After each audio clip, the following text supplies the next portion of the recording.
On a tous ce truc en tête, hein, la retraite, les grands projets, mettre un peu d'argent de côté. Mhm. Mais dès qu'on dit le mot investissement, tout de suite, ça paraît compliqué. C'est un peu intimidant, oui. Le jargon, les graphiques. Par où on commence? Alors pour y voir plus clair, on va faire une analyse approfondie d'une ressource vraiment, vraiment éclairante. Le guide principe de l'investissement à long terme. Notre mission, c'est simple. On va décortiquer ce document, en extraire les 7 grandes leçons. Pour transformer des données un peu complexes, En connaissances claires et utilisables. C'est un peu un raccourci, voilà. c'est exactement ça. Et pour bien commencer, il y a une phrase au tout début du guide qui, pour moi, résume tout. Ah oui? La clé du succès d'un investissement n'est pas de prédire l'avenir, mais d'apprendre du passé et de comprendre le présent. J'aime beaucoup. Ce qu'on va explorer, ce ne sont pas les tuyaux magiques, ce sont des principes solides bâtis sur des décennies de données. Parfait. Alors, allons-y. Le premier principe, il semble presque évident. Investir pour l'avenir. Bon, On se dit oui, bien sûr. voilà. Mais le guide apporte une raison qui change tout, hein. On vit beaucoup, beaucoup plus longtemps qu'avant. Il y a une statistique qui m'a vraiment frappée. Laquelle? Un couple de 65 ans aujourd'hui a une chance sur deux qu'au moins l'un des deux atteigne 90 ans. Une chance sur deux. C'est énorme. C'est énorme. C'est une révolution silencieuse, en fait. Ça veut dire qu'une retraite qui durait 15 ans pour nos grands-parents, pour nous, elle pourrait durer 30, voire 35 ans. La question change. Ce n'est plus aurais-je assez, mais Mon capital va-t-il tenir la distance? le bas de laine ne suffit plus. Et c'est là qu'on se heurte à une idée reçue très, très tenace. Et le deuxième principe vient la dynamité. Les liquidités sont rarement la solution. Hmm. Mon réflexe, et celui de beaucoup de gens je pense, c'est de se dire l'argent le plus sûr, c'est celui sur mon compte courant. Je le vois, je peux le toucher. C'est une sécurité qui rassure à court terme, oui, mais c'est une illusion sur le long terme. Et le guide l'explique très bien. L'inflation.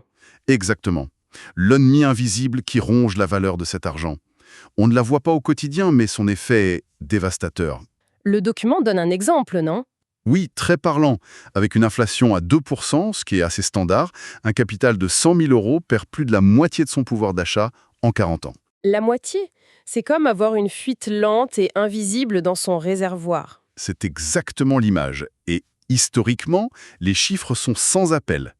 Le guide nous donne une perspective sur plus d'un siècle, depuis 1900. D'accord. Imaginez, 1 dollar investi à l'époque. En liquidité, il vaudrait aujourd'hui environ 2 dollars. Bon, En obligation, un peu mieux, 8 dollars. ok. Mais ce même dollar investi en actions serait devenu Je sens que ça va être beaucoup. 395 393 dollars. Quoi? Attendez, la différence est hallucinante. Ce n'est pas un peu plus, c'est un autre monde. Passer de 2 à presque 4 000, Ça illustre bien que le plus grand risque, finalement, c'est peut-être de ne pas en prendre du tout. c'est tout le paradoxe. En cherchant la sécurité absolue, on s'expose à la quasi-certitude de s'appauvrir. D'accord, donc on doit investir, mais comment? Et c'est là que ça devient fascinant. Le troisième principe, il a un côté presque magique. Démarrer tôt et réinvestir les revenus. Les fameux intérêts composés, Voilà. c'est la 8e merveille du monde. L'idée est simple. Vos gains génèrent eux-mêmes des gains. Un effet boule de neige. Au début, c'est lent. Très lent. Mais avec le temps, la boule grossit de plus en plus vite. Et l'ingrédient clé, ce n'est pas l'argent, c'est le temps. Et le guide le prouve avec un exemple comparatif qui est juste incroyable. On prend deux personnes. Mhm. L'une commence à investir 5 000 euros par an à 25 ans. L'autre attend. Il commence à 35 ans. Même somme. 10 ans d'écart. Juste 10 ans. Et bien, à 65 ans, la première personne se retrouve avec près de 300 000 euros de plus. C'est fou. Et ce qui est fou, c'est que la différence d'investissement total n'est que de 50 000 euros. C'est ça. Ces 50 000 euros, versés plus tôt, ont généré 300 000 euros de gains en plus. Chaque année d'attente a un coût exponentiel. Ça remet les choses en perspective. La décision la plus importante, ce n'est pas de trouver l'action du siècle. Mais simplement de commencer. Et ce n'est pas tout. Le guide ajoute une deuxième couche, le réinvestissement des revenus, les dividendes. Ah oui, c'est le turbo de la boule de neige. Au lieu de toucher les dividendes, on les réinvestit pour acheter plus d'actions, qui génèrent plus de dividendes et ainsi de suite. Et l'impact est énorme. Colossal. Le graphique sur l'indice MSCI Europe le montre bien. Un investissement de 5 000 euros serait devenu 35 000 euros sans réinvestir. Mais en réinvestissant, Ça monte à combien? 115 000 euros. on triple quasiment le résultat. Juste par cette discipline. Le potentiel est donc énorme. Mais, Il y a toujours un mais. voilà, on ne peut pas parler de performance sans parler de son corollaire. Et là, on entre dans la psychologie de l'investisseur. En effet. C'est le quatrième principe. Une règle d'or. Performance et risque vont généralement de pair. Il n'y a pas de repas gratuit. Pour gagner plus, il faut accepter que ça secoue plus. C'est ça. Le document l'illustre avec un graphique très clair. On y voit le rendement et la volatilité des différentes classes d'actifs. Volatilité, le mot qui fait peur. Concrètement, ça veut dire que la valeur de l'investissement fait le yo-yo. Exactement. Et le graphique montre que les actifs les plus performants, comme les actions, sont aussi les plus chaotiques à court terme. Et à l'inverse, les liquidités, c'est très stable, mais le rendement est quasi nul. Donc, si quelqu'un promet du 20% par an sans risque, il faut courir et vite. C'est une bonne leçon.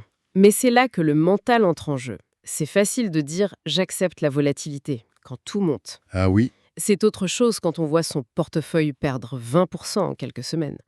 L'instinct, c'est d'agir, de tout vendre. C'est la réaction la plus humaine. Et c'est pourquoi le cinquième principe est peut-être le plus important. La volatilité est une chose normale. C'est normal que ça baisse. Ça fait partie intégrante du système. Ce n'est pas un bug, c'est le prix à payer pour les rendements à long terme. Le guide donne une perspective là-dessus qui est, je trouve, très rassurante. Sur 45 ans, l'indice MSCI Europe a connu une baisse moyenne en cours d'année de 15,2%. C'est énorme, 15%. C'est énorme. Pourtant, sur ces 45 années, 34 se sont terminées en positif. C'est une statistique cruciale. Ça veut dire que presque chaque année, il y a un moment de panique. Une bonne raison de vendre. Le graphique le montre bien, avec un petit point rouge pour chaque année. Il y en a tout le temps. Chaque année, sans exception. Et pourtant, le plus souvent, le marché finit par remonter. La leçon, c'est qu'il faut apprendre à vivre avec. D'accord, mais la durée pendant laquelle on investit change tout, non? Absolument. Et c'est la magie de l'horizon de temps. Le document a un autre graphique, sur les données américaines depuis 1950. Sur un an, oui, le risque est réel. Les actions ont pu perdre jusqu'à 43%. C'est terrifiant. Oui. Mais regardez ce qui se passe quand on allonge la durée. Et là, c'est peut-être le chiffre le plus puissant du guide. Je vous écoute. Sur n'importe quelle période glissante de 10 ans, un portefeuille diversifié 50% actions, 50% obligations n'a jamais enregistré de performance négative. Attendez, vous avez bien dit « jamais ». Depuis 1950. Jamais. Ça inclut les crises pétrolières, les crashs, la bulle Internet, 2008. Tout. C'est une statistique incroyable. La patience n'est pas juste une vertu, en fait. C'est une stratégie de réduction du risque. C'est la meilleure. Elle transforme le risque à court terme en simple bruit de fond. Mais ça va à l'encontre de notre instinct. On se dit tous qu'on pourrait être plus malin, vendre juste avant la chute, racheter tout en bas. Oui. Le fantasme de déjouer le système. Et c'est l'erreur la plus commune. Et la plus coûteuse? C'est le sixième principe.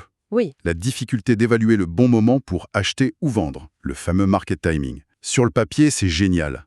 En réalité, c'est impossible. Et qui a regardé la reprise la plus rapide de l'histoire depuis le banc de touche. C'est le cas d'école. Le guide le montre avec un graphique qui superpose les flux d'investissement et l'indice S&P 500. Le schéma est Tristissime. tragiquement répétitif. Les gens vendent quand? Ils retirent massivement leur argent après que le marché a déjà baissé, près des points bas, quand la peur est au maximum. Et en faisant ça, ils transforment une perte sur le papier En une perte réelle et définitive. et ils ratent la reprise. Et même après les grands chocs, comme le 11 septembre ou la pandémie, la meilleure stratégie a toujours été de rester investi. Les données sont claires. Un an après une crise, un portefeuille équilibré fait mieux que les liquidités dans 80% des cas. Après 3 ans, c'est 100%. 100%. L'histoire nous enseigne que parier contre la capacité de l'économie à se relever, c'est toujours un mauvais pari. Il faut rester dans le bateau.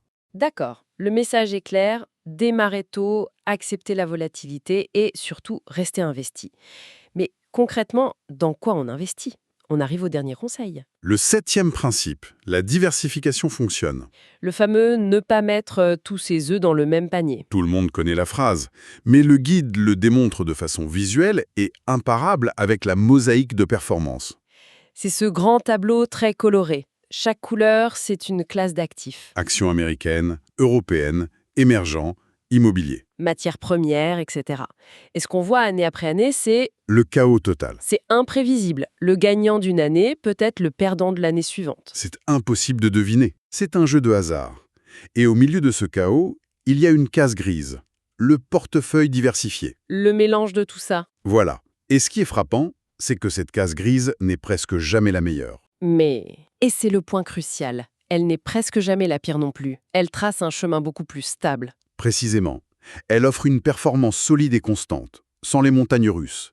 Dans l'exemple, c'est près de 7% par an, avec beaucoup moins de volatilité. Et pour boucler la boucle, Si on regarde tout en bas de ce tableau, quelle est la classe d'actifs la moins performante le plus souvent? les liquidités. On en revient au deuxième principe. Le piège de l'argent qui dort. La diversification, c'est donc l'outil pour éviter ce piège tout en maîtrisant le risque. C'est la synthèse parfaite. Alors, si on devait tout résumer, les grandes leçons à emporter. Premièrement, on vit plus longtemps, donc notre argent doit travailler plus longtemps. Deuxièmement, l'inflation est une certitude. Laisser son argent dormir, c'est s'appauvrir. Troisièmement, le temps est notre meilleur allié. Commencer tout, c'est le plus important. Quatrièmement, pas de rendement sans risque. La volatilité, c'est le prix d'entrée. Cinquièmement, il faut accepter que cette volatilité soit normale. C'est le jeu. Sixièmement, essayer de prévoir les hauts et les bas est une stratégie perdante. La discipline bat la divination. Et enfin, septièmement, la diversification est la meilleure des assurances. La grande leçon, au fond, c'est que l'investissement réussi, ça n'a rien à voir avec le génie. C'est une question de discipline, de patience, Et de bon sens. voilà, et de se concentrer sur ce qu'on peut contrôler. Sa stratégie et surtout ses propres émotions. Et ça me laisse avec une dernière pensée. Une question que le guide ne pose pas, mais qui est partout. Le document nous dit brillamment quoi faire. Mhm. Mais la vraie question, elle est personnelle. Comment évaluer sa propre tolérance au risque? Sa capacité à encaisser les coups? C'est un point absolument fondamental. Au-delà des graphiques, la vraie clé, c'est de savoir si on pourra dormir la nuit quand le marché chutera de 20%. Une stratégie ne vaut rien si on ne peut pas s'y tenir. Exactement.